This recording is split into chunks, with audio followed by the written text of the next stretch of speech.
Welcome to money master.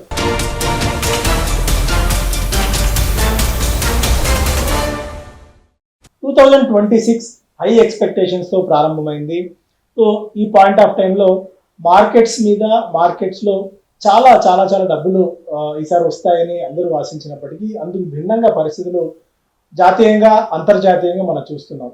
ఎక్కడ చూసినా geo political tensions ఉన్నాయి, రూపాయి పతనం, అమెరికాలో ఏం జరుగుతుందో అనిశ్చితి, ఇలా రకరకాల టెన్షన్స్ అన్ని కూడా 2026 ప్రారంభం నుంచే మన మెడకు చుట్టుకున్నాయి.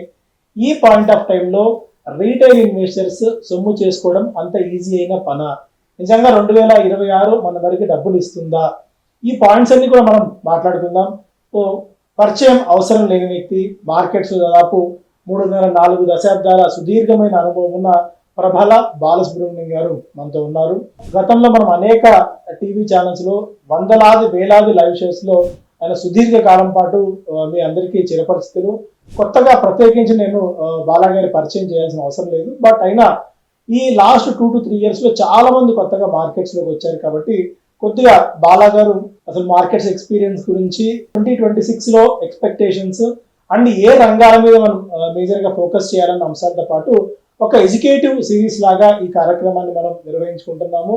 ఒక రీటైల్ ఇన్వెస్టర్స్ పాయింట్ ఆఫ్ వ్యూని దృష్టిలో పెట్టుకొని మేజర్గా ఫండమెంటల్ అనాలిసిస్తో పాటు ఒక ఇన్వెస్టర్ సైకాలజీని మేజర్గా ఫోకస్గా పెట్టుకునే ఉద్దేశంతో ఈ కార్యక్రమాన్ని మనం స్టార్ట్ చేస్తున్నాము. సో ముందుగా బాలగారు sir, thank you so much sir, time ఇచ్చారు. ఇద్దరికి దాదాపు 2 decades పైన పరిచయం ఉంది. నేను మీ గురించి మళ్ళీ ప్రత్యేకించి అలా చెప్పాల్సిన పని లేదు. అయినా ఒక్కసారి కొత్తగా మార్కెట్స్లోకి చాలా మంది వచ్చారు కాబట్టి బ్రీఫ్గా మీ మార్కెట్ జర్నీ ఎలా స్టార్ట్ అయిందో ఒకసారి మీ నోట్తో విందాం అనుకుంటున్నాం. ఫస్ట్ ఆఫ్ ఆల్ నేను బీకామ్ చేస్తున్నప్పుడు భద్రకా కాలేజ్లో, ఇది లేట్ 70s అండి, almost fag end of 70s, 1979లో 76 to 79 నేను బీకామ్ చేస్తున్నాను. సో అప్పుడు భద్రకా కాలేజ్లో చాలామంది క్లాస్మేట్స్ బిజినెస్ కమ్యూనిటీ నుంచి ఉన్నారండి. కొంతమంది గుజరాతీస్, కొంతమంది మార్వాడి వాళ్ళందరూ కూడా. సో వాళ్ళు యూజువల్లీ క్లాస్లో కూడా ఎప్పుడు ఈ స్టాక్ మార్కెట్స్ గురించి మాట్లాడుకుంటుండేవాళ్ళు. సో అట్లా నాకు కొద్దిగా ఆసక్తి కలిగింది, ఏమిటి ఈ స్టాక్ మార్కెట్స్ అని. ఇంకా అప్పటికి బీకామ్లో మనం కొద్దిగా బుకిష్ నాలెడ్జ్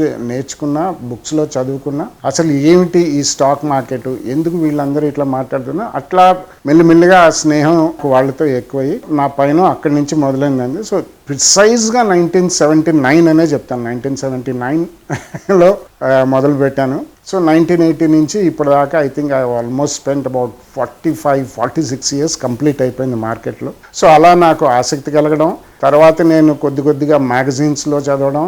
ఎందుకంటే ప్రపంచంలో అందరికంటే ఎక్కువ డబ్బు సంపాదించిన వాళ్ళు ఎవరు అనే దాని మీద నేను ఎక్కువ ఆసక్తి చూపించామండి. ఎందుకో నాకు తెలీదు.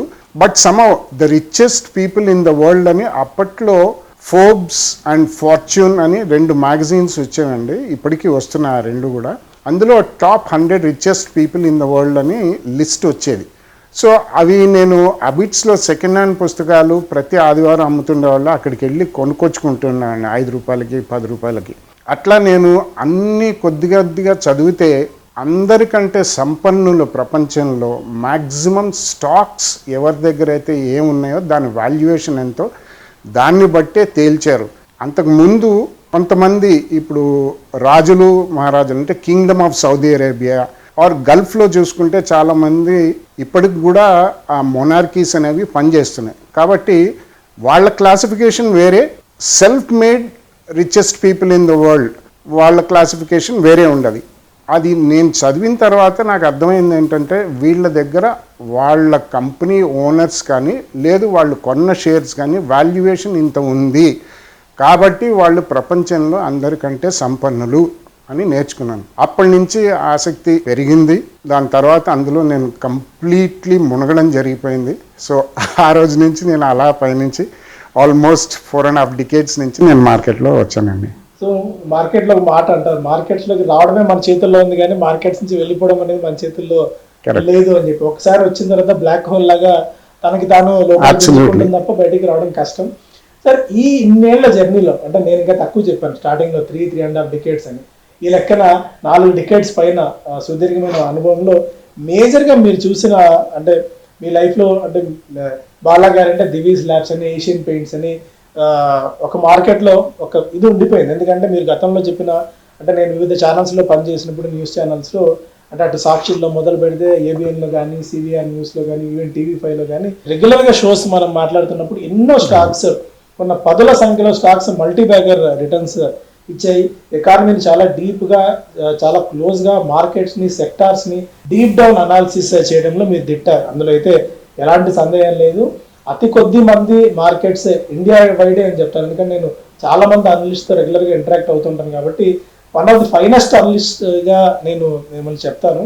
సో ఈ జర్నీలో సార్, ఈ దాదాపు 4 డికేడ్స్ ఆఫ్ జర్నీలో అంటే మీరు బాగా మార్కెట్స్ నుంచి నేర్చుకున్న పాఠం ఏముంది సార్? అంటే కొత్తగా మార్కెట్స్లోకి వచ్చిన వాళ్ళు, రీసెంట్గా పోస్ట్ కరోనా తర్వాత వచ్చిన వాళ్ళు తెలుసుకోవడానికి ఇన్నేళ్ల మీ జర్నీలో మీకు మార్కెట్ ఏం నేర్పించింది, మీరు మార్కెట్స్ నుంచి ఏం నేర్చుకున్నారు? ప్రధానంగా చెప్పాలంటే మార్కెట్స్ నాకు నేర్పించింది కాదు, మార్కెట్స్ నాకు నేర్పిస్తోంది. ఇంకా that is the only thing which I can say. ఎందుకంటే 40 ఏళ్ళు కాదు, 50 ఏళ్ళు కాదు, ఎంతోమంది నిష్ణాతులు డీప్ డైవ్ చేసిన ఇన్వెస్టర్స్ ఉన్నారు. పెద్ద పెద్ద పేర్లు మీరు గతంలో వినే ఉంటారు. పెద్ద ఆయన ఇప్పుడు లేరు, రాకేష్ జుంజున్వాలా గారు, రాధాకృష్ణ దమాని గారు, ఇటువంటి వాళ్ళందరూ కూడా నిష్ణాతులు. వాళ్ళు ఇప్పటికీ ఉన్నారు మార్కెట్స్లో. చాలామంది 50 ఏళ్ళు 60 ఏళ్ళ నుంచి ఉన్న వాళ్ళు కూడా ఉన్నారు. సో మార్కెట్ ఏం నేర్పించింది అనేది అంటే, మార్కెట్ ప్రతిసారి రకరకాల బోధనలు చేస్తూ ఉంటుందండి. ఎందుకంటే అనుభవం పెద్ద ఎడ్యుకేషన్. మనకి ఎంత మనకి అనుభవం ఉంటుందో that's a great piece of education for everybody. So నేను నేర్చుకున్నది ఏంటంటే, ఇంకా నేర్చుకోవాల్సింది చాలా ఉంది. కాబట్టి you should be humble and always look forward to learn. Market నుంచి మనం ఏం నేర్చుకోగలం, రోజుకి గతంలో చేసిన తప్పులు కానీ ఒకవేళ చేసి ఉంటే అటువంటివి మళ్ళీ రిపీట్ చేయకుండా, లేదు ఎమోషన్స్ మనం కంట్రోల్ చేసుకోవాలి. మార్కెట్స్ అనేవి సహజంగా naturally they behave their own way, and అది అవుట్కమ్ అనేది మన చేతుల్లో ఉండదు. మన ఆలోచన, మన సైకాలజీ, మన ఎయిమ్, మన గోల్ ఎట్లా ఉంటాయో మనం అటువంటిది మనకి ఇస్తుందని చెప్పి ఆశించి మనం మార్కెట్లో ఇన్వెస్ట్మెంట్స్ చేస్తాం. కానీ దానికి భిన్నంగా జరిగితే మనం చాలా డిస్టర్బ్ అయిపోతుంటాం. కాబట్టి నేర్చుకోవాల్సింది ఏంటంటే, you must always be a learner. So first thing. ఇంకా వివిధ రకాలుగా మనం చెప్పుకోవాలంటే, మార్కెట్స్ గత 3-4 దశాబ్దాల్లో రకరకాల మార్పులు వచ్చాయి. కాబట్టి టెక్నాలజీ పరంగా it has taken a leap frog effect, and almost అసలు మనం ఊహించలేని స్థితిలో టెక్నాలజీ కంప్లీట్లీ పర్వేజివ్ అయిపోయింది. సో మార్కెట్లో మేజర్ చేంజ్ అనేది వచ్చింది. కాబట్టి పాతకాలపు ఆలోచనలు అంత ఈజీగా ఈ రోజుల్లో మనం అవలంబిస్తే అది పని చేయకపోవచ్చు, కొంతమందికి పని చేయొచ్చు, అదంతా మనలో ఉంటుంది. కానీ మనం we cannot blame the market or technology or any other factor అనేది మాత్రం క్షుణ్ణంగా నేర్చుకున్నాను. చాలా అద్భుతంగా చెప్పారు కదా. అంటే మార్కెట్స్ దీనికి ఎప్పుడు ప్రతిరోజు ఒక కొత్త పాఠం, జీవిత పాఠం నేర్పిస్తూ ఉంటుంది. సో ఎడ్యుకేషన్ సిరీస్ మనం ఇప్పుడు స్టార్ట్ చేస్తున్నాము. అంటే మీకు దాదాపుగా మీరు 25-30 ఏళ్ల నుంచి ఈ జనాలకి ఎడ్యుకేషన్ అందించడంలో భాగంగా, అంటే ఒక పైసా ప్రయోజనం లేకుండా వివిధ న్యూస్ ఛానల్స్కి తిరిగినా, మీరు కాలమ్స్ రాసినా, వివిధ న్యూస్ ఛానల్స్కి ఇంటర్వ్యూ ఇచ్చినా కూడా కేవలం మీ లక్ష్యం అంతా కూడా ఇన్వెస్టర్స్ ఏ విధంగా ఎడ్యుకేషన్ ఇవ్వాలనే ఏకైక తాపత్రయంతో మీరు ఎంతకాలం చేస్తూ వచ్చారు. ఇప్పుడు ఈ ఎడ్యుకేషన్ సిరీస్లో మనం స్టార్ట్ చేద్దాం అనుకున్నా, మనం మొదలుపెట్టిన ఈ విద్యా మహాయజ్ఞంలో మేజర్గా ఇన్వెస్టర్స్కి ఎలాంటి గైడెన్స్ మీరు ఇద్దాం అనుకుంటున్నారు? బేసికలీ మీరు చెప్పింది కూడా ఎడ్యుకేషన్ సిరీస్ అంటే, మీరు కేవలం దీన్ని ఒక ఇంట్రెస్ట్తో చేస్తున్నారు, పైసా లాభం లేకపోయినా కానీ అని. అంటే దీనికి ప్రధానమైన కారణం, మూల కారణం అనేది మా తల్లిదండ్రులండి. మా నాన్నగారు ఎప్పుడు చెప్తున్నారు, వీలైతే విద్యాదానం చెయ్యి అని పదే చెప్పేవారు ఆయన. ఇప్పుడు మనం కానీ అన్నదానం చేయొచ్చు, అన్నదాత సుఖీభావ అని ఎవరో తెలియని వాళ్ళు ఎంతోమంది వస్తారు, ఆ రోజు కడుపు నిండా భోజనం చేసి వెళ్తారు. కన్యాదానం కూడా చేయొచ్చు. కానీ ఈ రోజుల్లో మీరు చూస్తున్నారు, ప్రపంచంలో జరిగే మార్పులకి కన్యాదానం మనం చేసినా కానీ దంపతులు సుఖంగా ఉంటే మనల్ని గుర్తుపెట్టుకుంటారు. లేకపోతే ఏం జరుగుతుందో నేను చెప్పాల్సిన అవసరం లేదు. విద్యాదానం చేస్తే మాత్రం తప్పకుండా అది అందరికీ ఉపయోగపడుతుంది. 1000 మంది మనం చెప్పేది వింటున్నా, కనీసం కొంతమంది ఫ్రాక్షన్త్ ఆఫ్ ఏ పబ్లిక్ కూడా వాళ్ళు అర్థం చేసుకుని దాని ద్వారా తద్వారా లభ్యపడితే, సంతోషంగా ఉంటే అవే మనకి 1000 దీవెనలు అని చెప్తుండేవారు. తల్లిదండ్రులు. అందుకని డెఫినెట్లీ ఈ ఎపిసోడ్లో మాత్రం ఈ ఎడ్యుకేషన్ సిరీస్ అనే కాదు, మీరు అన్నట్టు గతంలో ఎన్నో కాన్ఫరెన్స్లు, వెబినార్లు, సెమినార్లు అన్నీ చేశాను. ఎడ్యుకేషన్ ఇన్స్టిట్యూషన్స్, యూనివర్సిటీస్కి అన్నిటికీ చేశాను, కానీ ఎక్కడ కూడా నేను డబ్బు గురించి ఆశించలేదండి. సో అందుకని నేను I thought I should be telling my experience, not educating people. నా అనుభవాలు చెప్పుకుంటే తప్పకుండా అందులో కొద్దో గొప్ప ఉపయోగపడతాయి అందరికని నేను ఆశిస్తున్నాను. సో ఇదేదో ఎడ్యుకేటివ్ సిరీస్ అంటే ఏదో పాత పురాణాన్ని మళ్ళీ మీకు చెప్తారన్న థాట్లోంచి మీరు బయటికి రండి. ఎందుకంటే బాలగారు అహెడ్ ఆఫ్ అస్. ఎందుకంటే ఇప్పుడు కొత్త జనరేషన్ కంటే అహెడ్ ఆఫ్ ఆలోచనలు చేస్తుంటారు. రెగ్యులర్గా మనకంటే దాదాపు ఎన్నో రెట్ల అనుభవం. ఇప్పుడు కూడా రోజుకి దాదాపు 15-16 గంటలు మార్కెట్స్ మీద స్టడీ చేస్తుంటారు, మార్కెట్స్ గురించి తెలుసుకుంటుంటారు, ప్రపంచంలో ఏం జరుగుతుంది, ఏ సెక్టార్లో ఏం జరుగుతుంది అనే అంశాలన్నీ కూడా బాలాగారు రెగ్యులర్గా స్టడీ చేస్తుంటారు. ఆ విజ్ఞానాన్ని అంతా కూడా మనం ఎక్స్ట్రాక్ట్ చేసే ప్రయత్నం చేద్దాం. ఆ విజ్ఞానాన్ని అంతా మీరు కూడా తెలుసుకుంటే అట్లీస్ట్ కొద్ది గొప్ప మీరు ఇన్ఫార్మ్డ్ ఇన్వెస్టర్గా, ఒక స్మార్ట్ ఇన్వెస్టర్గా మార్కెట్స్లో డబ్బులు సంపాదించుకుంటే అదే 10,000 అన్న ఉద్దేశంతో ఈ కార్యక్రమాన్ని మనం మొదలు పెడుతున్నాము. సార్, టు స్టార్ట్ విత్ 2026 తో అసలు ఏం జరుగుతుందో అంటే 2025 మనకి సెకండ్ క్వార్టర్ నుంచి అసలు మార్కెట్స్లో ఏం జరుగుతుందో, డొనాల్డ్ ట్రంప్ వచ్చిన తర్వాత ఒక పానిక్నెస్ లాంటి వాతావరణం మార్కెట్స్లో చూస్తున్నాం. FIs left right centre markets నుంచి అమ్ముతున్నారు, రూపీ క్రాష్ అవుతుంది, మెటల్స్ పెరిగిపోతున్నాయి, క్రిప్టో కరెన్సీ దాదాపు అక్కడక్కడే ఉంది. అసలు ఏం జరుగుతుందో తెలియని పరిస్థితి ఒక్కసారి మార్కెట్స్లో 2026లో అల్లుముకుంది మనకి. అంటే ప్రతిసారి ఏది జరిగినా మనకు కొత్తగా ఏదో ప్యానిక్ జరిగినట్టు అనిపిస్తుండదు, కానీ బట్ 2026 మాత్రం కాస్త భిన్నంగా ఉంది. అంటే మనం ఇన్నేళ్ళ జర్నీలో చూసినప్పుడు. సో 2026 అనేది రీటైల్ ఇన్వెస్టర్స్ పాయింట్ ఆఫ్ వ్యూలో ఎంత అడ్వాన్స్డ్గా, ఎంత జాగ్రత్తగా, ఎంత ఇన్ఫార్మ్డ్గా వాళ్ళు ఉండాలి సార్ ఈ టైంలో? అంటే బేసికలీ ఒకటి మనం అర్థం చేసుకోవాలి సాయి, ఎందుకంటే గత 5 ఏళ్లలో అట్లీస్ట్ పోస్ట్ కోవిడ్ 2020లో మనకి కోవిడ్ అనేది ప్రపంచవ్యాప్తంగా అది పాండమిక్ మనకి తెలిసిందే. కానీ అది వచ్చినప్పుడు మనం ఇంకా ఈ లోకంలో ఉంటామా లేదా అనేది అందరికీ అది ఒక పెద్ద డౌట్గా మిగిలిపోయింది. సో పోస్ట్ 2020, 21లో కానివ్వండి, 22, 23 ఆ 3 ఇయర్స్లో అది ఒక పానిక్లో మనం 2020లో చూసాం. అది 2007-8 తర్వాత world financial crisis, sub prime crisis అని కూడా మనం చెప్పుకోవచ్చు. సో అది అయిన తర్వాత మేజర్ క్రాష్ అనేది 2020 కోవిడ్లో వచ్చింది. అప్పుడు అది ఫిబ్రవరి, మార్చ్లో మొత్తం అందరికీ తెలిసిన, దాని తర్వాత మనం ఇంకొక 3-6 నెలలు ఉంటామా లేదా, సెకండ్ అటాక్ కూడా 2021లో వచ్చింది. కాబట్టి భయాందోళనలో అందరూ మిగిలిపోయారు.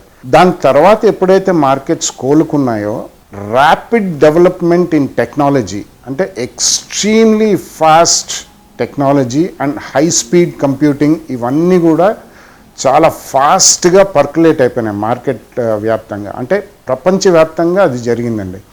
సో ఇది ఎందుకు చెప్పవచ్చానంటే 2026 గురించి మనం అనుకుంటున్నాం, కానీ మనం లాస్ట్ 18-19 months నుంచి ఆల్మోస్ట్ 2024 సెప్టెంబర్ నుంచి అప్పుడు మనకి నిఫ్టీ పరంగా పీక్ అనుకోవచ్చు. ఇప్పటికీ మనం అక్కడి నుంచి ఆల్మోస్ట్ 1000 points డౌన్ ఉంది. సో మనకి 2026 ఐసోలేషన్లో మనం చూడకుండా గత 3-4-5 yearsగా ఎలా ఉంది market, because of technology, rapid developments in technology and speed, మార్కెట్లో రకరకాల గ్యాడ్జెట్స్తో కూడా ట్రేడింగ్ అందరూ చేస్తున్నారు, ఇన్వెస్ట్మెంట్స్ చేస్తున్నారు. ఈ రోజుల్లో మీరు చూసే ఉంటారు, గోల్డ్ కౌన్సిల్ వాళ్ళు 10 రూపీస్తో గోల్డ్ కూడా కొనొచ్చని అడ్వర్టైజ్మెంట్స్ మనం అందరం చూస్తున్నాం. కాబట్టి ఒకప్పుడు నేను గత 10-15 years బ్యాక్ కూడా మనం ఎన్నో షోస్లో కూడా చెప్పాం, there will be a day when people will be standing in the bus stand or in a railway station or in a airport or working or maybe just going for a holiday, ఎవరు ఎక్కడున్నా కానీ they will start investing through their mobiles and they will start investing wherever they are అని మనం చెప్పుకున్నాం. కాబట్టి ఈ technological మార్పులు అన్నీ వచ్చాయి కాబట్టి ఇన్ఫర్మేషన్ అనేది throughout the world at the same second అందరికీ వెళ్ళిపోతుంది. And thanks to social networks also. అది ఏమైనా కావచ్చండి, వాట్సాప్ కావచ్చు, ఇన్స్టాగ్రామ్ కావచ్చు, టెలిగ్రామ్ కావచ్చు, ఈమెయిల్ కావచ్చు, ఏ రకంగా అయినా, టెలివిజన్ కావచ్చు. So any which way you see information percolation అనేది ఇట్స్ హ్యాపెనింగ్ ఇన్ సెకండ్స్. కాబట్టి ఒకప్పుడు ఏంటంటే ఇన్వెస్ట్ చేయాలనుకున్న వాళ్ళు నిజంగా ఆచి తూచి చదువుకుని అర్థం చేసుకుని ఇన్వెస్ట్ చేయాలని అనుకున్న వాళ్ళు చాలా కష్టపడాల్సి వచ్చేది. మేము ఎంతో చేసాం, అవన్నీ కష్టం అని అనట్లేదు, we have to put in a lot of effort. మీరే అన్నారు ప్రతిసారి ఎప్పుడైనా ఇంటికి వచ్చినప్పుడు బండిల్స్ ఆఫ్ బుక్స్ ఉండేవి, అంటే యాన్యువల్ రిపోర్ట్స్ కానీ, లేదంటే వాళ్ళ ఏజీఎంలో అసలు ఏం జరిగిందని తెలుసుకోవడానికి, లేదా మరి వాళ్ళ కాన్ఫరెన్స్ మీరు వెళ్ళినప్పుడు మేనేజ్మెంట్ ఇంటరాక్ట్ అవ్వడం కానీ, అలాంటి సినారీస్ అన్నీ ఉండేవి. ఇప్పుడు ఏంటంటే అన్ని మొబైల్లో వచ్చేసాయి, అంటే ఎక్కడైనా మీరు అన్నట్టు ఇన్ఫర్మేషన్ చాలా ఈజీ అయిపోయింది. ఒక రకంగా ఇన్ఫర్మేషన్ ఈజీ అయిపోవడం, ఇన్ఫర్మేషన్ డెమోక్రటైజ్ అయిపోవడం కూడా ఈ మార్కెట్స్ స్ప్రెడ్ అవ్వడానికి ఒక పాజిటివ్ పాయింట్ అయినప్పటికీ కూడా ఇంత ఓవర్ ఇన్ఫర్మేషన్ కూడా మార్కెట్స్ కైనా నెగిటివ్ అవుతుందా? Yeah, over information is a very important point అండి. అంటే ఆ ఇన్ఫర్మేషన్ అనేది మనం ఎలా ఉపయోగించుకుంటామో దాన్ని బట్టే మనకి అవుట్కమ్స్ వస్తుంటాయండి. సో మనకి ఫస్ట్ ఆఫ్ ఆల్ కావాల్సింది ఏంటంటే financial discipline and emotional control and emotional balance. ఇవి ప్రధానంగా ఉండవలసిన క్యారెక్టర్స్ ఎవరికైనా కానీ, either investor or even a trader. రెండు రకాల వ్యక్తులు ఉంటారు మార్కెట్లో కాబట్టి. సో ఈ రోజుల్లో జనరేషన్ వాళ్ళు దే ఆర్ టెక్ సవీ కాబట్టి they are using technology which is within their hand to do any transaction, either investment or trading also. కాబట్టి మనకి లేటెస్ట్ టెక్నాలజికల్ డెవలప్మెంట్స్ ఏం చెప్తున్నాయంటే మనం ఎమోషనల్ బ్యాలెన్స్ అనేది within a whiff of a second thumb always works, or your mouse or your finger tips అంటాం కదా, ఇట్లా ఇప్పుడు tips of the ఫింగర్స్తో people are either trading or also doing investments. అంటే గతంలో మనం ఎంత కష్టపడి ఎంత మనం కృషి చేసి ఆ ఇన్ఫర్మేషన్ రావాలంటే యాన్యువల్ రిపోర్ట్స్ కోసం మేము Hyderabad stock exchange, Bombay stock exchange ఇటువంటి చోటికి వెళ్ళాం. ఎందుకంటే mid-90s నేషనల్ స్టాక్ ఎక్స్చేంజ్ వచ్చింది, అంతకుముందు నేషనల్ స్టాక్ ఎక్స్చేంజ్ లేదు. ఈరోజు ఇన్ఫర్మేషన్ అనేది ఫ్రీలో అందరికీ అన్ని చోట్ల దొరుకుతుంది, including the most analytical research reports by top foreign institutes and even domestic investors, అంటే మ్యూచువల్ ఫండ్స్ బై సైడ్ వాళ్ళు కావచ్చు, సెల్ సైడ్ వాళ్ళు కావచ్చు, ఫారిన్ ఇన్స్టిట్యూషనల్ ఇన్వెస్టర్స్ కావచ్చు, ఎఫ్పిఐస్ అంటాం మనం, గతంలో ఎఫ్ఐఐస్ అనేవాళ్ళం.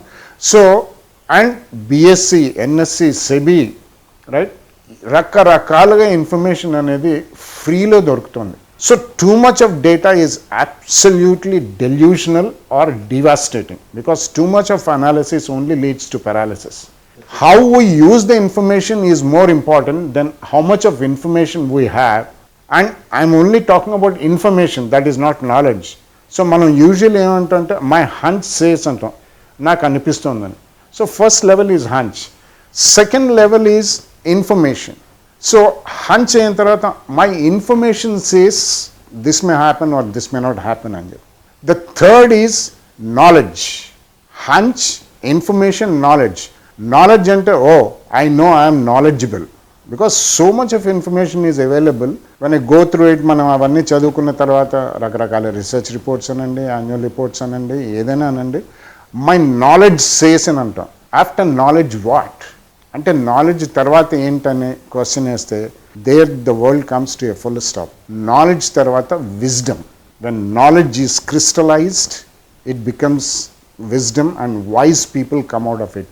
So today everybody who has a hunch thinks that he has a lot of information and says this is going to happen. అట్లా మనకి hunch, information, knowledge, wisdom. After wisdom what? Now that's the greatest question. So ఇప్పుడు మనం ఇన్ని రకాలుగా చెప్తాం. After wisdom సంపాదించి ఉండాలి అయితే. సో ఇంత terabytes of data is thrown at you free of cost. So after wisdom it is common sense అని కూడా తెలియదు. There are people who are working on it, there are people who are getting educated or getting PhD, so on and so forth. So after wisdom it is common sense అనేది. That's the basic quality which everybody lacks అని కూడా నిర్ణయానికి వస్తున్నారు. Because too much of information, Sai. So ఈ కారణం మూలాన నేను చెప్పొచ్చేది ఏంటంటే there is so much available to you.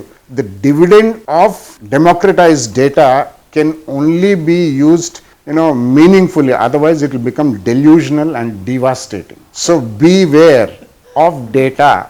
So back to our first question, like 2026 గురించి, Donald Trump, tariff war, global wide geopolitical tensions, precious metals sudden గా ఎప్పుడు లేనంతగా జనాలు వాటి వెంట పరుగులు తీయడము, యుఎస్ లో కొద్దిగా అనిశ్చితి ఉంది, డాలర్ ఉంది మెల్లగా ప్రపంచవ్యాప్తంగా అందరూ డంప్ చేయడము, మిగిలిన ఆల్టర్నేట్ కరెన్సీస్ వైపు చూడటం, ఇలా సినారీస్ అన్ని కూడా ఫ్రాగ్మెంటెడ్ గా చేంజ్ అయిపోతూ వస్తున్నాయి. సో ఎలా ఇక్కడి నుంచి ఒక రీటైల్ ఇన్వెస్టర్స్ మార్కెట్ లో డబ్బులు సంపాదించాలి అంటే ఏ థాట్ ప్రాసెస్ తో వాళ్ళు ముందుకు వెళ్ళాలి? కొద్దిగా we just break it down into different pieces. అంతర్జాతీయంగా ఏం జరుగుతుంది? Major cause of worry today మనకి ప్రపంచవ్యాప్తంగా ఏంటంటే డొనాల్డ్ ట్రంప్ గారు అమెరికన్ ప్రెసిడెంట్ ఏం చేస్తున్నారు, ప్రపంచాన్ని ఆయన కుదిపేస్తున్నాడు అని అనుకుంటున్నాం. ఆయన చేసేది వాళ్ళ country make America great again అని ఆయన ఏదైతే ఎలక్షన్ క్యాంపెయిన్ లో ప్రామిస్ చేశాడో అదే చేస్తున్నాడు ఆయన. అంటే చేసే విధానం చాలా మందికి నచ్చకపోవచ్చు, పరిస్థితులు కూడా మారాయి కాబట్టి ప్రపంచవ్యాప్తంగా అది కూడా నచ్చకపోవచ్చు. So is that going to cause a disturbance in the world? Definitely, because America is always the engine, rest of the countries are all bogies అని అంటాం మనం. సో ఆ కారణం వలన ఆయన చేసేది ఆయన కంట్రీ గ్రేట్ చేయాలని, మ్యానుఫ్యాక్చరింగ్ మళ్ళీ అమెరికాకి తీసుకురావాలని, dependence for some rare earth material అది వేరే కంట్రీస్లో కాకుండా ఎనర్జీ సుప్రమసీ, దాని గురించి లాస్ట్ డికేడ్స్ నుంచి సెకండ్ వరల్డ్ వార్ నుంచి అమెరికా వాళ్ళు ఎనర్జీ సుప్రమసీ గురించే తాహతపడ్డారు. తాపత్రయంలో డిఫరెంట్ పాకెట్స్ ఆఫ్ జాగ్రఫీ అన్ని కాంటినెంట్స్లో కూడా they setup their own power and energy centres, what ever it is, and military power, defence power అనేది చూపించుకున్నారు. So ఇప్పుడు ఆయన అన్నీ మనకి అమెరికాని బాగుపరచాలంటే ఏం చేయాలి? వరల్డ్ ఫైనాన్షియల్ క్రైసిస్ అయిన తర్వాత చాలా డెట్లో కూరుకుపోయారు వాళ్ళు. ఇప్పుడు currently it's close to 37 or 38 trillion debt ఉంది వాళ్ళకి. సో ఇది ఎట్లా? ఆ రోజుల్లో వరల్డ్ ఫైనాన్షియల్ క్రైసిస్ అయిన తర్వాత కూడా అప్పుడు మనం బెన్ బెర్నాన్కీ గారు ఉండేవారు. ఆయన the printed too much of money, helicopter money అనే ఫస్ట్ మనకి అప్పట్లో కొత్తగా విన్నాం. అది మోడర్న్ మానిటరీ థియరీస్ అంటారు. సో అలా వాళ్ళు మొత్తం అందరికీ they have to give money, ఎందుకంటే మొత్తం కుప్పగూలిపోకుండా అమెరికా అండ్ దాని effect rest of the world మీదకి పడకుండా ఆయన అలా చేశారు. అక్కడి నుంచి కోవిడ్ వచ్చిన తర్వాత మళ్ళీ second round of massive printing of money జరిగింది. సో ఇప్పటికీ ఆ డెట్లో కూరుకుపోయి ఉన్నారు. అండ్ ఒక 10 నుంచి 12 ఏళ్ల దాకా, right from world financial crisis 2007-8 నుంచి ఆల్మోస్ట్ లాస్ట్ ఇయర్ దాకా కూడా interest rates were almost about less than 1%, 0.5%, 0.25% ఇలా ఉండేవి. సో వాళ్ళు అప్పట్లో వాళ్ళు మనీ ప్రింట్ చేసి వాళ్ళు డెట్ రేస్ చేశారు.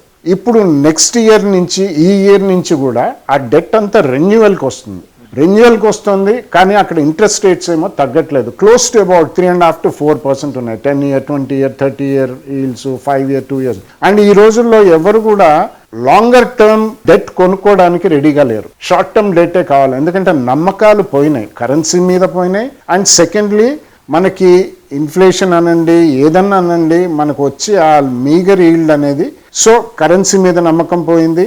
అందుకని అందరూ ఆయన చేసేది తప్పు అని ప్రపంచవ్యాప్తంగా అందరూ అంటున్నారు. కాబట్టి అది మన భారతదేశం స్టాక్ మార్కెట్స్ మీద ప్రభావితం చూపిస్తుందా? డెఫినెట్లీ ప్రభావం చూపిస్తుంది. అన్ని కంట్రీస్ మీద కూడా చూపిస్తుంది. కానీ ఒక్క బ్యూటీ ఈజ్ ఒకటి తెలుసుకోవాలి మీరు, అమెరికా కానీ, యూరోప్ కానీ, జపాన్ కానీ, ఇండోనేషియా, ఫిలిప్పీన్స్, కొరియా, ప్రపంచ మార్కెట్స్ అన్నీ కూడా December 2025 దాకా కూడా లైఫ్ టైమ్ హైస్లో ఉన్నాయి, except Indian market. See the beauty. మనమేమో అంత భయాందోళనలో ఉన్నాం గత 1.5 yearగా. ప్రపంచంలో అన్ని markets on top of the world ఉన్నాయి. So completely it's a delusional stuff for Indians అన్నమాట. మనకేం అర్థం కావట్లేదు ఏం జరుగుతుంది. అన్ని మార్కెట్లు బాగున్నాయి. So S&P 500 is the number 1 index అనుకున్నాం. కానీ నాస్డాక్లో కానీ, డౌ జోన్స్లో కానీ టోటలీ ఇండెక్స్ మేనేజ్మెంట్ మూలానే పెరిగిందా? మ్యాగ్నిఫిసెంట్ 7 స్టాక్స్ అని ఒకసారి అనుకున్నాం, మేబీ 10 or 15, 20 స్టాక్స్, వాటి మార్కెట్ క్యాపిటలైజేషన్ ఆల్మోస్ట్ 40 to 50% దాకా ఉంది. కాబట్టి మనం ఎప్పుడు కూడా మనం నిఫ్టీ ఏం చేస్తుంది, సెన్సెక్స్ ఏం చేస్తుంది, బ్యాంక్ నిఫ్టీ ఏం చేస్తుంది అని అనుకుంటాం. Don't go by indices or indexes. ఈ కారణం వలన డొమెస్టిక్ కారణాలు మనం చూసుకుంటే మనకి లాస్ట్ 1 yearలో ఎస్పెషలీ ఇన్కమ్ ట్యాక్స్ కట్ అనేది 12 lakhs దాకా ఎగ్జంప్షన్ వచ్చింది. GST కట్స్ సెప్టెంబర్లో వచ్చాయి. All good things happened. And world's one of the largest ఎకానమీస్లో హైయెస్ట్ గ్రోత్ రేట్ కూడా ఇండియా చూపిస్తుంది. కానీ మనకి మార్కెట్ పడుతుంది. సో ఇది మనకి ఏం చెప్తోంది?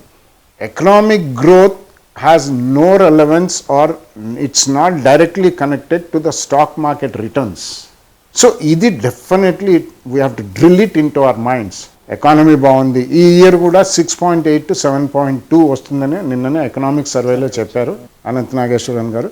సో ఎకానమీ పెరుగుతోంది, గ్రోత్ బాగుంది, పర్ క్యాపిటల్ ఇన్కమ్ పెరుగుతోంది, reasonably good economy is doing in India. Why the stock market is not giving returns? And మనం చూసుకుంటే రూపీ లాస్ట్ ఇయర్ బిగినింగ్లో it was close to 84 rupees 2025 జనవరిలో. ఇప్పుడు చూసుకుంటే 92 రూపీస్ ఉంది. సో మనం ఒకవేళ లాస్ట్ 2-3 ఇయర్స్లో ఫారిన్ ఇన్స్టిట్యూషనల్ ఇన్వెస్టర్స్ కానీ రిటర్న్స్ చూసుకుంటే ఫస్ట్ ఈ 1 ఇయర్లోనే మనకి అబౌట్ 10 to 12% కరెన్సీ అప్రిషియేట్ అయిపోయింది. సెకండ్లీ నిఫ్టీ సెప్టెంబర్ 2024లో 26,227 ఎంతో రఫ్లీ ఉన్నది, అక్కడి నుంచి 1000 పాయింట్స్ దగ్గర ఉంది. సో ట్రిపుల్ వ్యామీ, రిటర్న్స్ రాలేదు, నెగిటివ్ రిటర్న్స్ వచ్చాయి, కరెన్సీ ఏమో 12% క్షీణించింది, అండ్ ఆ రోజుల్లో 84 రూపీస్, ఈవెన్ లాస్ట్ ఇయర్ బిగినింగ్లో 84లో డాలర్ ఎన్కాష్ చేసుకుని స్టాక్స్ నిఫ్టీ కొనుంటే 26,300లో అక్కడి నుంచి 1000 పాయింట్స్ ఇది పడిపోయింది, 5 to 6% క్షీణత నిఫ్టీలో వచ్చింది. ఇప్పుడు వాళ్ళు మళ్ళీ డాలర్ కొనాలంటే 92 రూపీస్ ఉంది. So look at the returns. అందుకని కంటిన్యూస్ సెల్లింగ్ మీరు ఎఫ్ఐఎస్ దగ్గర నుంచి చూస్తున్నారు. That is causing a great disturbance in Indian markets అంటాం. కానీ దానికి ఈక్వలెంట్గా మనకి డొమెస్టిక్ ఇన్స్టిట్యూషన్స్ ఎస్ఐపి మోడ్ కానివ్వండి, సింగిల్ టైమ్ కానివ్వండి, mutual funds have been putting in lot of money. Average ఒక 25,000 కోట్లు ఈజీగా ప్రతి మంత్ పుష్ వస్తున్నాయి ఎస్ఐపి ద్వారా. సో ఆ డబ్బులు వస్తున్నాయి కాబట్టి కనీసం ఈ మాత్రం మనం బ్యాలెన్స్ అయి ఉన్నాం. సో మనం ప్రధానంగా తెలుసుకోవాల్సింది ఏంటంటే geo politics across the world, ప్రపంచవ్యాప్తంగా ఏం జరుగుతుంది అనేది మన కంట్రోల్లో లేదు. అండ్ మార్కెట్ బాగుండడానికి ఎకానమీ గ్రో కావడానికి అంత లింక్ లేదు, కోరిలేషన్ లేదు. మన ఇండియాలో కూడా there are some companies in some sectors exceptionally well they've done. ఇప్పటికి కూడా అవి లైఫ్ టైమ్ హై దగ్గర ఉన్నాయి, +or-5-10% అటు ఇటు ఉండొచ్చు మ్యాక్సిమం. సో అది మనకి సూచించేది ఏంటంటే irrespective of geo politics or domestic economy growth, company management and company financials fundamentals and product కానివ్వండి, సర్వీస్ కానివ్వండి, వాళ్ళ growth rate, sustainability, scalability, technology adoption, ఇవన్నీ కూడా ఏ కంపెనీస్ అయితే బాగా చేసి చక్కగా రాణిస్తున్నాయో అటువంటి స్టాక్స్ మనకి లాంగ్ టర్మ్ ఇన్వెస్ట్మెంట్స్కి బాగుంటాయి అని ఆ ఆలోచనతో మనం కొనాలి. ఎగ్జాంపుల్ కూడా చెప్తే సో దట్ ఇంకా కొద్దిగా ఈజీగా అర్థం చేసుకోగలరు. ఇప్పుడు మీరు చెప్పిన అంటే మార్కెట్స్తో సంబంధం లేకుండా, ఎకానమీస్తో సంబంధం లేకుండా వాళ్ళ ఫండమెంటల్స్ని పటిష్టంగా ఉంచుకున్న కంపెనీస్ జాబితా అటువంటి చాలా ఉన్నాయండి. అంటే డిఫరెంట్ సెక్టర్స్లో ఉన్నాయి. ఉదాహరణకి మనం we can take this automobile sector అనండి. ఆటోమొబైల్ సెక్టర్లో we know Maruti is the #1 company in passenger vehicles, right? ఇప్పుడు మనకి టాటా మోటార్స్ అనేది 2 కంపెనీస్గా విభజించి ఇప్పుడు టాటా మోటార్స్ ప్యాసింజర్ వెహికల్స్ వేరే, టాటా మోటార్స్ సివీస్ వేరే అట్లా ఉన్నాయి. సో అది బజాజ్ ఆటో కానివ్వండి, హీరో మోటార్స్ కానివ్వండి, టీవీఎస్ మోటార్స్ కానివ్వండి, ఇవన్నీ కూడా automobiles, 2 wheelers or passengers or Mahindra and Mahindra. Okay, అందులో వాళ్ళకి ప్యాసింజర్ వెహికల్స్ ఉన్నాయి, హెవీ వెహికల్స్ ఉన్నాయి, ట్రాక్టర్స్లో they are the largest tractor manufacturers. So ఇవన్నీ కూడా they have done very well in the last 1 year, right? Tata motors ఒకటి పక్కన పెట్టండి, most of the companies have done very well. GST cut కూడా బాగా బెనిఫిట్ తీసుకొచ్చింది. సెప్టెంబర్ తర్వాత డెఫినెట్లీ మనకి మంత్ ఫిగర్స్ చూసినప్పుడు కూడా గ్రోత్ కనిపించింది. సో అట్లా ఒక సెక్టర్ అదొకటి. అండ్ ఎగ్జాక్ట్లీ లాస్ట్ 1 year చూసుకుంటే మీకు క్యాపిటల్ మార్కెట్ రిలేటెడ్ స్టాక్స్ కూడా దే హవ్ డన్ వెల్, ఒక 10% 20% కరెక్ట్ అయి ఉండొచ్చు. సో అలాగే కొన్ని కేబుల్స్ అండ్ వైర్స్ సెగ్మెంట్లో, okay, cables and wires segment has done very well. ఎందుకంటే ఒకప్పుడు మనకి వైర్స్ కేబుల్స్ అంటే మనకు only domestic or commercial use buildings దానికనే. ఈరోజు అలా కాదు, డేటా సెంటర్స్ అనండి, మీకు టెలికమ్యూనికేషన్ గ్రోత్ వచ్చిన తర్వాత cables and wires exceptionally strong growth చూసాం. సిమిలర్లీ కంపెనీస్ కూడా అలాగే పెరిగాయి. అండ్ ఒకప్పుడు మనకి power generating companies were treated only as dividend deal కోసం కొనుక్కునేవాళ్ళు. కానీ గత 2-3 ఇయర్స్లో అలా జరగలేదు. ఓకే, కోల్ ఇండియా ఒక ఉదాహరణ చెప్తాను. అది ఒక 10 to 12 ఇయర్స్ రిటర్నే ఇవ్వలేదు పబ్లిక్ ఇష్యూ అయిన తర్వాత. ఓకే, సడన్లీ దానికి డిమాండ్ వచ్చేసి it is short up. Similarly మనం పెద్ద పెద్ద కంపెనీలు అనుకోండి, ఎన్టీపీసీ కానివ్వండి, పవర్ గ్రిడ్ కానీ, ఇటువంటి కంపెనీలు ఈరోజు ప్రైవేట్ సెక్టర్ వాళ్ళు పెట్టలేరు, రైట్?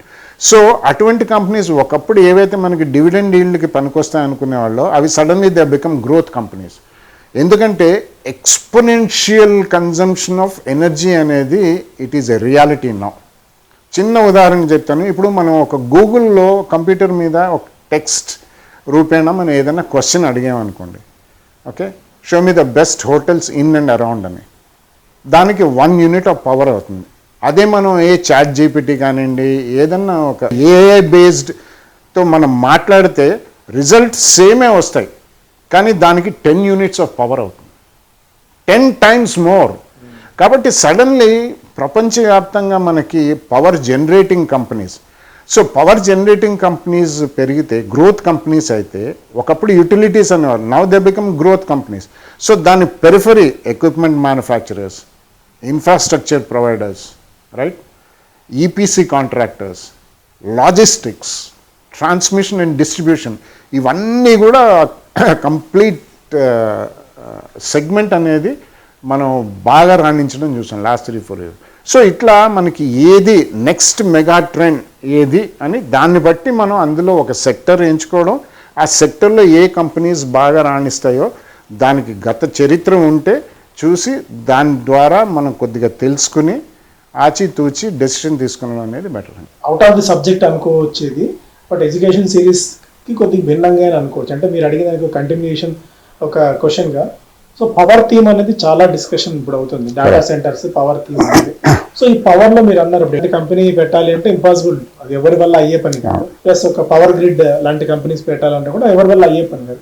సో ఇలాంటివి ఫ్యూచర్లో అద్భుతాలు చూసే అవకాశాలు, అంటే అద్భుతాలు చేసే అవకాశాలు ఇన్ టర్మ్స్ ఆఫ్ పర్ఫార్మెన్స్. ఎందుకంటే గత చరిత్ర చూసుకుంటే ఇలాంటి కంపెనీస్ అనేది కూడా నెగ్లిజిబుల్గా మనం అంటే పెద్దగా పట్టించుకున్నంత ప్రయారిటీ కూడా ఇవ్వలేదు. ఏదైనా ఇస్తే డివిడెండ్ బేస్డ్ కోసం కొన్ని కంపెనీస్ తీసుకున్నాం, కానీ ఇలాంటివి ఈ పవర్ సెక్టర్ థీమ్స్లో మీరు అన్న ఇప్పుడు ఒక బొకే ఆఫ్ సెక్టార్స్ అని కూడా చెప్పారు ఒక దీంతో. అయితే ఇవన్నీ కూడా ఒక మెగా ట్రెండ్లో, మెగా థీమ్లో ఇవన్నీ భాగమయ్యే ఛాన్సెస్ ఏమైనా ఉన్నాయా?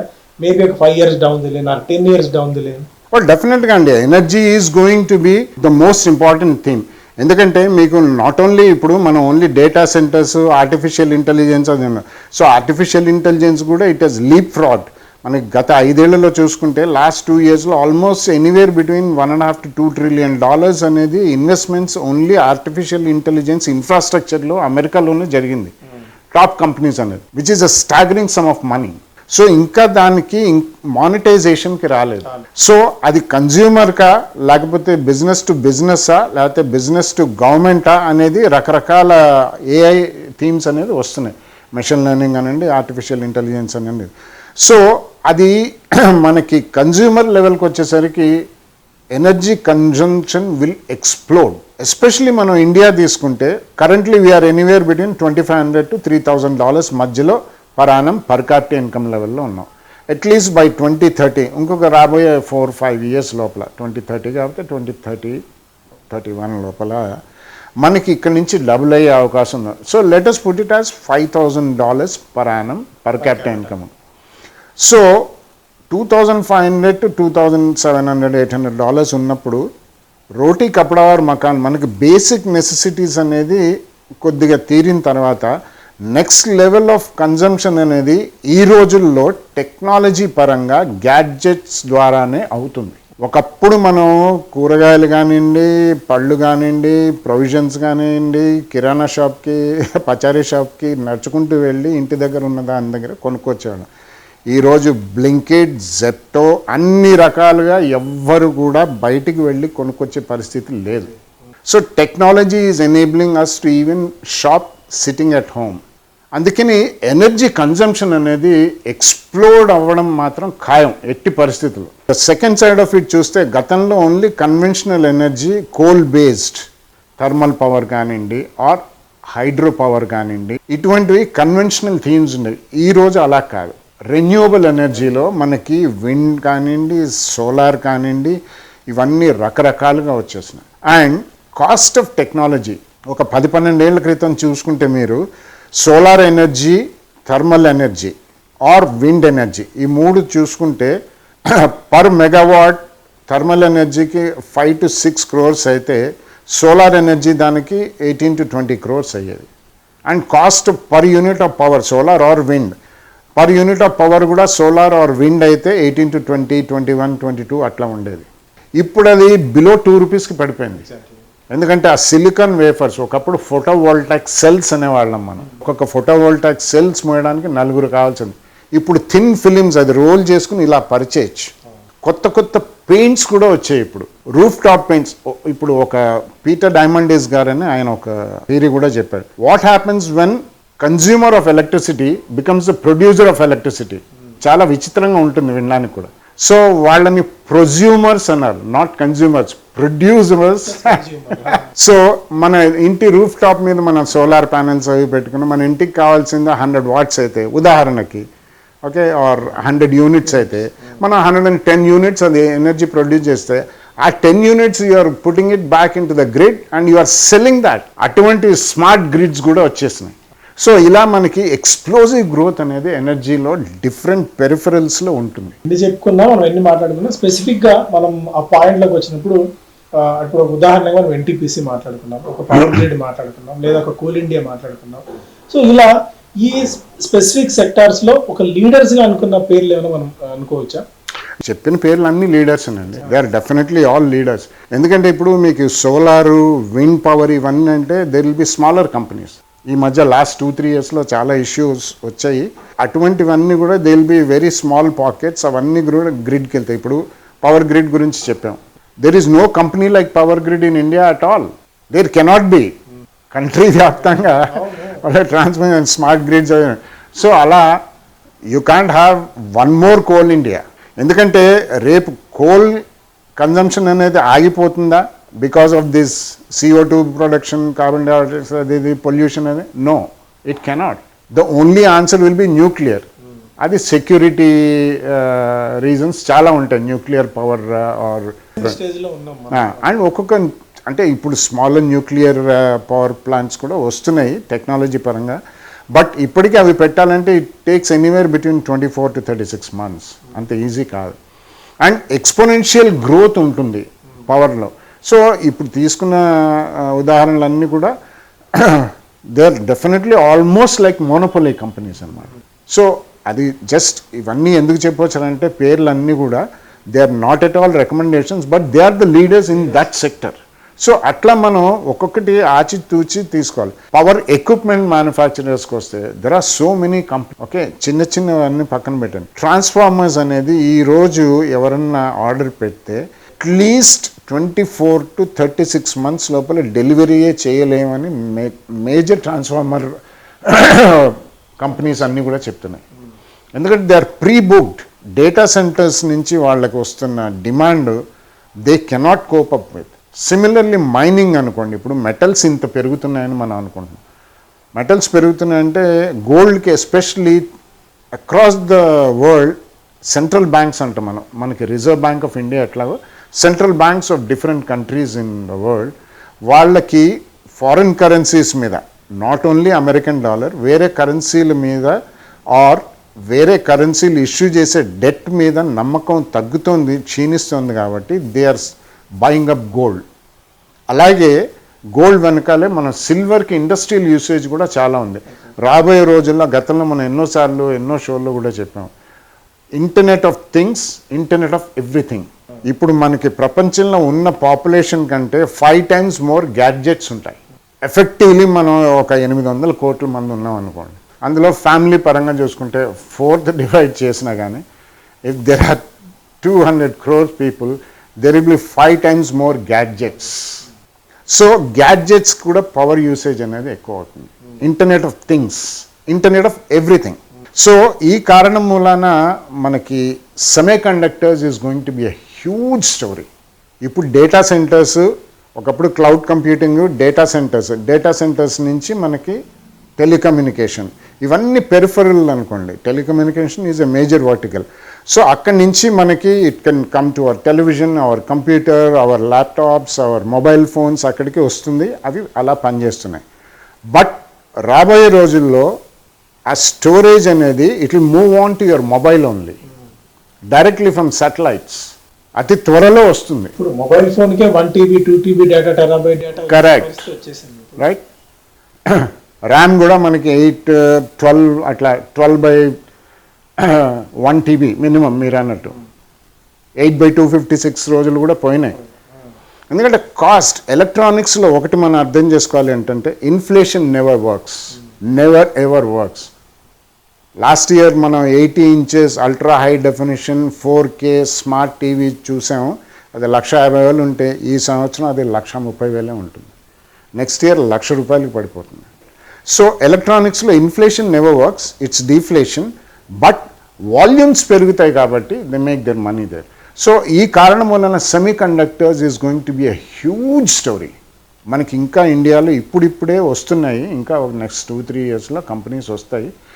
And electronic manufacturing services which is a part of semiconductors, అది కూడా మనం డీప్గా చూసుకోవచ్చు. నెంబర్ 1. అండ్ నెంబర్ 2, వీటికి సాటిలైట్ ఇండస్ట్రీస్ అనేది మనం చూడాలి. ఇప్పుడు డైరెక్ట్లీ మనం ఒక ప్రోడక్ట్ కొనకపోయినా, ఇప్పుడు మనం మారుతి ఇందాక ఎగ్జాంపుల్ తీసుకున్నాం. సో దాని యాన్సిలరీ కంపెనీస్ ఎన్నో రాణించాయండి గత 10. ఎందుకంటే Maruti may do well, may not do well. Tata passenger vehicles may do well, may not do well. Mahindra and Mahindra may do well, it may not do well. Bajaj auto, Hero motors, అవి ఒక్కొక్క company పరంగా చూసుకుంటే ఒక్కొక్కసారి అవి ఏదైనా ఇంటర్నల్ కారణాల మూలన they may not do well. But ఒక యాన్సిలరీ సప్లయర్ 6-7 కంపెనీస్కి సప్లై చేస్తాడు. అటువంటి వాటిలో అది that's one way of investing. అది కూడా మనం మెళకువలతో చూసుకుంటుండాలి, నేర్చుకుంటుండాలి ఎప్పటికప్పుడు. సో ఇది ఒక అనంతమైన సబ్జెక్ట్, అంటే ఇది ఎంత డిస్కస్ చేసినా అయిపోయేది కాదు. ఇప్పుడు మీరు అన్న ఒక రోజులోనో ఒక 2 గంటల్లోనో చెప్పే ఇది కాదు కాబట్టి చాలా పాయింట్స్ కూడా మనం రాబోయే రోజుల్లో మాట్లాడుకుందాం. ఒక్క ఫైనల్ క్వశ్చన్ ఈ రోజుతో ముగిస్తాను గారు. ఇప్పుడే మీరు అన్నారు గ్యాడ్జెట్స్ విపరీతంగా వచ్చేసాయి, ప్రతి ఒక్కరి చేతిలో గ్యాడ్జెట్ వచ్చేసింది, ఇన్ఫర్మేషన్ బాగా తెలిసిపోతుంది. అండ్ బికాస్ ఆఫ్ దిస్ ఈ చాట్ జీపీటీ అనుకోవచ్చు, పర్ప్లెక్సిటీ అనుకోవచ్చు, జెమినీ, వీటన్నిటితో అనాలిసిస్ కూడా అవే చేసేస్తున్నాయి. అంటే విపరీతంగా దానితో at the same time quick commerce and e commerce, అంటే అన్ని చిటికలో జరిగిపోవాలి, అన్ని మన కాళ్ళ ముందుకు వచ్చేసే పరిస్థితి. అంటే ఇంత రెవల్యూషనరీ వీటిల్లో, ఇంత డెమోక్రటైజ్డ్ ఈ సిచ్యుయేషన్స్ లో ఇన్వెస్టర్స్ సొమ్ము చేసుకోవడం అంత ఈజీ అయిన టాస్క్ అవుతుందా? Definitely no. Single answer definitely no. ఎందుకంటే అన్నీ ఈజీ. ఎలాగైతే మీరు బ్లింకిట్, జెప్టోలో 5 నిమిషాలు 10 నిమిషాల్లో ఏదన్నా ఆర్డర్ పెడితే ఇంటికి వస్తుందో, మనకి ఇన్వెస్ట్మెంట్స్ ఆర్ ట్రేడింగ్లో రిటర్న్స్ కూడా అట్లాగే ఫాస్ట్గా రావాలని అందరి ఆలోచన భావం అలా మారింది. This is nothing but A psychology subject, behavioural sciences అండి ఇవన్నీ కూడా. అంటే 5-10 నిమిషాల్లో అని కాదు, ఎందుకంటే ఆ డెస్పరేషన్ అనేది తెలుస్తుంది అందరిలో. ఇన్స్టాగ్రామ్ లో చిన్న పిల్లలు చూసినా కూడా ఒక 30 seconds రీల్ చూడలేకపోతున్నారు. అంటే వాళ్ళ చెయ్యి ఎంత వేగంగా వెళ్ళిపోతుంది అంటే అంత ఫాస్ట్ గా మన మైండ్ ఏంటంటే అంత ఉరుకులు పరుగులు తీసే పరిస్థితి వచ్చేసింది. అంటే ఇంతటి ఫాస్ట్ యుగంలో ఇంత అసలు ఓర్పు అనేది మనకు దాదాపుగా నశించిపోయిన ఈ రోజుల్లో ఇన్వెస్ట్మెంట్ కు ఏళ్లకు వెయిట్ చేసి, లాంగ్ టర్మ్ ఇన్వెస్ట్మెంట్ అంటే ఒక 5 ఏళ్ళు వెయిట్ చేయండి, 10 ఏళ్ళు వెయిట్ చేయండి అంటే వాళ్ళు ఒక రకంగా పిచ్చోళ్ళగానే చూస్తున్నారు. అంటే అంతటి ఫాస్ట్ మైండ్ అంతా విపరీతమైన ఉరుగుల ఈ స్థితిలో లాంగ్ టర్మ్ ఇన్వెస్ట్మెంట్ అన్న థియరీ అనేది మనకు వర్కౌట్ అయ్యే ఛాన్స్ ఉందా? డెఫినెట్గా వర్కౌట్ అవుతుందండి. కానీ లాంగ్ టర్మ్ అనేది మార్కెట్గా మీకా అనేది మనం అది నిర్ధారించుకోవాలి. ఎందుకంటే ఇప్పుడు లాంగ్ టర్మ్ అనేది ఒక్కొక్కళ్ళకి ఒక్కొక్క డెఫినేషన్ ఇస్తున్నారండి. ఒక సెగ్మెంట్ ఆఫ్ పీపుల్ కాదు, ఒక క్లాస్ ఆఫ్ పీపుల్ కాదు, ఒక జాగ్రఫికల్ ఏరియా అని కాదు, ఒక కంట్రీ అని కాదు, ఏమని కాదు. ఇప్పుడు మనకి లాంగ్ టర్మ్ అనేది ఏంటి అనేది మనం ఫస్ట్ నిర్ధారించుకోవాలి. అందులో చాయిస్ ఎక్కువైపోయింది కాబట్టి we're being spoiled by too many choices. Not only ఈక్విటీస్లోనే అసలు గత 2-3 ఏళ్లలోనే కొత్త పబ్లిక్ ఇష్యూలు, పాత కాలంలో లిస్ట్ అయి ఉన్న రివైవ్ అయిన కంపెనీస్ అండ్ కొత్తగా వచ్చేది ఇప్పుడు కంప్లీట్లీ $250,000 దాకా every Indian can even by stocks across the world LRS స్కీమ్లో. So choice is so wide before you, decision making అనేది చాలా కష్టం అయిపోతుంది. అందుకని మీరు ఇందాక మీరు అడిగిన దానికి ఆన్సరు 2026లో కానీ ప్రస్తుత పరిస్థితుల్లో is it easy to make money? I would say no. దీని గురించి డెఫినెట్లీ ముందు ముందు మాట్లాడుకుందాము. అంత ఈజీగా ఆన్సర్ చెప్పే పరిస్థితి కూడా లేదు. ఎందుకంటే ఇప్పుడు నేను నా గురించి చెప్పడం కాదు, నాతో పాటు పయనించిన నా మిత్రులు కానీ నా కొలీగ్స్ కానీ ఎంతోమంది ఉన్నారు. గత 3-4 దశాబ్దాలుగా ఇదే మార్కెట్లో ఉన్నారు. ఎవరి ఆలోచన భావం వాళ్ళదే. ఒక్కొక్కసారి అనుభవం అనేది ఇట్స్ బికమింగ్ అ లయబిలిటీ. ఎందుకంటే అంత త్వరలో మారలేకపోతున్నాం మేము. ఆ పాతకాలపు ఆలోచనలు, ఆ భయాందోళనలు ఇవన్నీ కూడా ఉన్నాయి. అరే మనం గతంలో చూసాం కదా, వీటన్నిటిని బయాసెస్ అంటారండి. Separately will talk on that subject in a different show. Recency bias అంటాం. ఓకే, సైకలాజికల్ బిహేవియర్ అనేది చాలా ఇంపార్టెంట్ పార్ట్ ప్లే చేస్తుందండి ఇన్వెస్టర్కి కానీ ట్రేడర్కి కానీ. అందుకనే ఒకటి క్షుణ్ణంగా చెప్తుంటా, never invest like a trader, never trade like an investor. ఇది మాత్రం చాలా జాగ్రత్తగా అందరూ గమనించాల్సిన విషయం. ట్రేడర్లు అది ఎందుకంటే చాలామంది చాలా ఈజీగా చెప్పేస్తున్నారు, నాకు మ్యాక్సిమం 1% పర్ వీక్ చాలండి అని. 1% per week is 52% per annum. Your money doubles every year. ఇంకా 1 వీక్ అన్నాను నేను. చాలా మంది 1% పర్ డే వస్తుంది. కరెక్ట్. సో అలా కూడా చెప్తున్నారండి.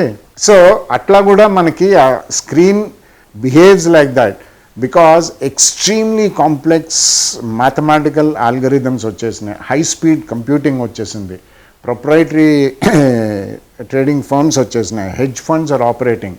60 to 70% of the entire trades in all exchanges are put through machines, not manually, with a human cognitive balanced mind. Machines తో మనం కంపీట్ అవ్వగలమా? సో మెషిన్స్ తో మనం కంపీట్ అవ్వాలంటే ఎక్కడ మనల్ని మనం ఎక్విప్ చేసుకోవాలి? ఇలాంటి అంశాలన్నీ కూడా మనం తర్వాత కార్యక్రమంలో మాట్లాడుకుందాం. యాక్చువల్గా ఒక క్వశ్చనర్ ప్రిపేర్ కూడా చేసుకున్నాం, ఒక 5 to 6 క్వశ్చన్స్ అని. బట్ ఏంటంటే వన్స్ సబ్జెక్ట్లో వెళ్తున్నప్పుడు దానికి సబ్సిక్వెంట్ క్వశ్చన్స్ వస్తుంటాయి. అందుకని మనం అనుకున్న చాలా క్వశ్చన్స్ని మనం ఒకే ఎపిసోడ్లో కూడా ఆన్సర్ చేయలేకపోవచ్చు. ఈ సిరీస్ ఎలాగే కొనసాగుతుంది. మీరు ఇంకా ఏం తెలుసుకుందాం అనుకుంటున్నారు అవన్నీ కూడా మీరు కామెంట్స్ రూపంలో తెలియజేయండి. అన్నిటిని కూడా కొత్త గొప్ప అడ్రస్ చేసే ప్రయత్నం కూడా చేద్దాము. చాలా ఇన్ఫర్మేటివ్గా ఈ కార్యక్రమం ఉండబోతుంది. కేవలం స్టాక్ రికమెండేషన్స్ అన్న థాట్లో నుంచి బయటికి వచ్చి మార్కెట్స్ నుంచి మనం ఏ విధంగా డబ్బులు సంపాదించాలి, మార్కెట్స్ మనం ఏ విధంగా చూడాలి, మార్కెట్స్ని ఏ విధంగా అనలైజ్ చేసుకోవాలి అన్న ఒక థాట్ ప్రాసెస్ని మీలో కల్పింపజేయడానికి ఈ కార్యక్రమాన్ని ఇక్కడ రూపొందించాము. సో మీ సపోర్ట్ కంటిన్యూస్ గా ఉండాలని చెప్పి కోరుకుంటున్నాను. Thank you so much. ప్రధానంగా మనం డిస్కస్ చేసిన స్టాక్స్ అన్ని కూడా ఇవన్నీ ఓన్లీ ఎగ్జాంపుల్స్ అనండి. I don't own any of those stocks. And రెండోది, ఇది purely educational, not for money అనేది మాత్రం తప్పకుండా. అండ్ ఇవి రికమెండేషన్స్ కూడా కాదు, దయచేసి అందరూ గమనించాలి. It's only to educate you, become more wise and intelligent enough to be able to make money and do good investments అనేది చెప్పదలుచుకున్నాను. Thank you so much.